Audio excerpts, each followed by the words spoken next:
দর্শক আসসালামু আলাইকুম। আজকে আপনাদেরকে একটা বাস্তবতা দেখাবো।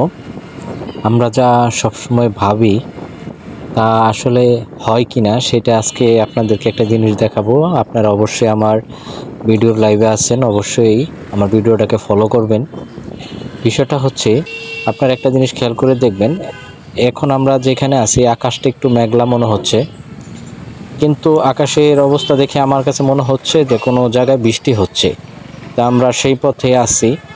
আপনার একটা জিনিস লক্ষ্য করে দেখবেন যে রাস্তায় মনে হচ্ছে যে বৃষ্টির পানি দেখা যাচ্ছে। আপনার একটা জিনিস খেয়াল করে দেখেন যে গাড়িগুলো ওই দিক থেকে যে আসতেছে ওরা ভিজে আসতেছে, এবং রাস্তার পরিস্থিতি আমি দেখে মনে হচ্ছে যে ওইদিকে বৃষ্টি হচ্ছে এবং রাস্তাটা ভিজা। এই জিনিসটা আপনারা খেয়াল করতেছেন। কিন্তু আমি এখন বর্তমানে আছি আপনার গন্ধবপুর, রূপগঞ্জ থানা। তা আমি যেখান থেকে আসছি ওইখানে কোনো বৃষ্টি নেই, কিন্তু মেঘলা আকাশ দেখে বের হইলাম। কিন্তু রাস্তার অবস্থা দেখে মনে হচ্ছে যে বৃষ্টি আমার মনে হয় মুরাপাড়া বাজারের দিকে হচ্ছে। তো যাই হোক, এখানে মনে হলো যে গাড়ির আগ থাকতে একটু তেল নিয়ে নেই, তাই তেলের দোকানে একটু থামলাম।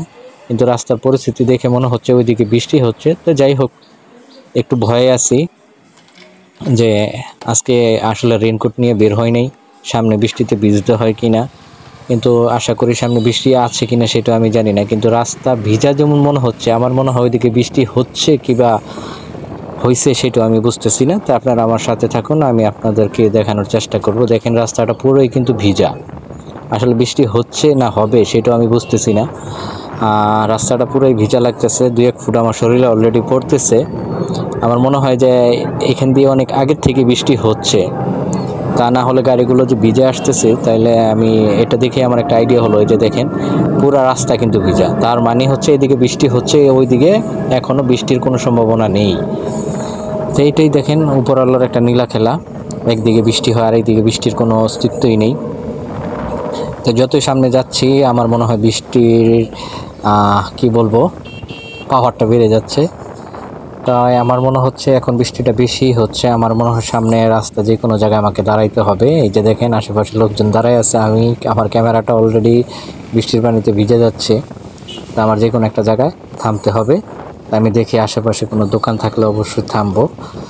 তো পরিস্থিতিটা দেখে খুব অবাক হলাম যে আমার আশেপাশে যারাই আছে তারা আসলে বৃষ্টিটা কোথায় হচ্ছে না হচ্ছে সেটা আসলে উপভোগ করতে পারতেছে না। আমি উপভোগ পুরোই করলাম যে যেখানে ছিলাম ওইখানে বৃষ্টি নাই, কিন্তু আমি যেখানে আছি সেখানে অলরেডি বৃষ্টি হচ্ছে। তো যাই হোক, সাথের বড় ভাইরা এখানে দাঁড়ায় আছে। একটা হাস্যকর বিষয়, যারা আসছে তারাই এই বিষয়টা শেয়ার করতেছে। তো বৃষ্টি মোটামুটি কমে গেছে এখন। দেখি বাসার পথে রওনা হব। এরকম মুখামুখি আসলে কারা হয়েছেন কি জানি না, কিন্তু আমি আজকে প্রথম যে বাস্তবতা আপনাদের কাছে তুলে ধরলাম যে এক সাইডে বৃষ্টি হয় আর এক সাইডে হয় না। জাস্ট এটা আপনার 1 মিনিটের বিষয়। তো এই রাস্তায় যারা গাড়ি চালান তারা অবশ্যই খুব সাবধানে চালাবেন, কারণ আশেপাশে যেইভাবে মাটি কাটা হচ্ছে, এই মাটিগুলা এই ভিজা রাস্তাতে কিন্তু এই সময় পড়ে। যারা বাইক রাইড করেন তারা অবশ্যই একটু সাবধানে বাইকটা রাইড করবেন। তার কারণ হচ্ছে এই রাস্তাগুলো খুব পিছলা থাকে, যে কোনো মুহূর্তে আসলে স্লিপ কেটে একটা দুর্ঘটনা ঘটতে পারে। এবং বৃষ্টির পানি হলে অবশ্যই কিন্তু রাস্তাটা, যদি আপনার গাড়ির থেকে আপনার মোবিল পড়ে, তেল পড়ে, ওই কারণে কিন্তু রাস্তাটা একটা পিছলা ভাব হয়ে থাকে। তো অবশ্যই আপনারা যখন গাড়ি চালাবেন বৃষ্টির পানি দেখলে এবং রাস্তা ভিজা দেখলে খুবই সাবধানে, কারণ অ্যাক্সিডেন্ট যে কোনো মুহূর্তে হতে পারে। যারা বাইক রাইড করেন তারা একটু সাবধানে চালাবেন, কারণ এই জায়গাগুলো খুব ভয়ানক। তো যাই হোক, যাওয়ার পথে একটা বড় ভাইয়ের সাথে দেখা হয়ে গেল, ওনাকে একটু আমি ডাকার চেষ্টা করলাম, শুনছে কিনা। হ্যাঁ, শুনছে। তো যাই হোক, ওনার সাথে আমি আসলে আমার একটা বিষয়, রাস্তায় যদি কোনো লোক দেখা হয়ে যায়, আমি আবার মানুষের সাথে একটা জিনিস দেওয়া নেওয়ার মধ্যে খুব, যতক্ষণ না দিব ততক্ষণ আমার কাছে ভালো লাগে না। আমি ওনাকে রাস্তায় দেখে আমি ওনাকে ডাক দিলাম। তো থামার পরে উনি খুব খুশি, আমাকে দেখে হয়তো বা চিনতে পারেনি, হঠাৎ করে উনি খুব খুশি। তাই আমি যথেষ্ট পরিমাণ চেষ্টা করি যে কোনো মানুষের সাথে যদি কোনো আদান প্রদান থাকে, লেনদেন থাকে, এটা দ্রুত দেওয়ার চেষ্টা করি সব সময়, যেন সে খুশি থাকে, আমিও যেন তার কমিটমেন্টটা ঠিক রাখতে পারি, সেই চেষ্টাটা করি। তো ওনাকে আমি জিনিসটা দেওয়ার পর উনি খুব খুশি হয়েছে, উনি আসলে কল্পনা করেনি। তো যাই হোক, আমি চেষ্টা করতেছি যে বৃষ্টির মোটামুটি কমছে, আমি যদি দ্রুত বাসায় যেতে পারি, সামনে যদি আবারও বৃষ্টির সম্ভাবনা আছে, আমি চেষ্টা করতেছি ওনাকে খুশি রেখে চলে যাওয়ার জন্য।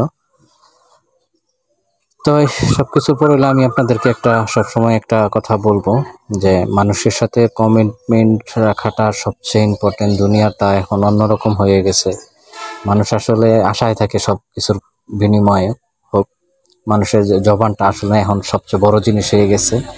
জবান ঠিক না থাকলে মানুষ অনেকে খারাপ মনে করে, কারণ আমি একজনের আশায় থাকি, আমার আশায় আরেকজন থাকে। তো যাই হোক, উনি খুব খুশি হয়েছে যে উনি আসলে কল্পনা করেন যে আমি ওনাকে ডেকে দিব। তো যেই বিষয়টা বলতেছি যে রাস্তায় যদি অবশ্যই ভিজা থাকে, অবশ্যই আপনারা দেখে শুনে গাড়ি চালাবেন। সামনে কিছু একটা দেখা যাচ্ছে, আপনাদেরকে দেখাবো যে হাতের বাম সাইডে দেখেন মাটি, আমার মনে হয় এখান থেকে কাটা হচ্ছে, এবং রাস্তাটা বৃষ্টি হওয়ার পরে কাদায় কি একটা পরিস্থিতি হয়েছে। এই মুহূর্তে অবশ্যই যারা বাইক রাইড করেন খুবই সাবধান, কারণ এখন কিন্তু রাস্তার পরিস্থিতি খুবই খারাপ। একটু 19-20 হলেই কিন্তু আপনার একটা দুর্ঘটনা ঘটতে পারে, ভয়ানক। তো এই বিষয়গুলো একটু সেন্সিটিভ। আর যারা ইয়ং আছেন, তাদের মাথা নষ্ট থাকে, তাদেরকেও আমি বলি ভাই, এখন কিন্তু অ্যাক্সিডেন্টের হার যেই পরিমাণ বাড়ছে, আপনি হয়তো বা মনে করেন চলে যাবেন, ঠিক আছে, কিন্তু আপনার পরিবার যেই কষ্টটা ভোগ করবে আপনার জন্য এবং আফসোস করবে আপনার জীবনের জন্য, খুবই সাবধান ভাই। যার পরিবার আছে সেই বোঝে যে পরিবারের যন্ত্রণা কি। তাই ইয়ংদেরকে আমি বলবো অবশ্যই ভাই, বাইক রাইড করার সময় খুবই সাবধান। সময়ের চেয়ে জীবনের মূল্যটা অনেক বেশি, খুব সাবধানে গাড়ি চালাবেন। আমি সবসময় আমার ব্লগে বলি যে বাইক রাইড করলে মাথা ঠান্ডা করে চালাবেন। আসলে আপনাকে যেখানেই বের হবেন, অবশ্যই সময় থেকে আধা ঘন্টা সময় হাতে নিয়ে বের হবেন।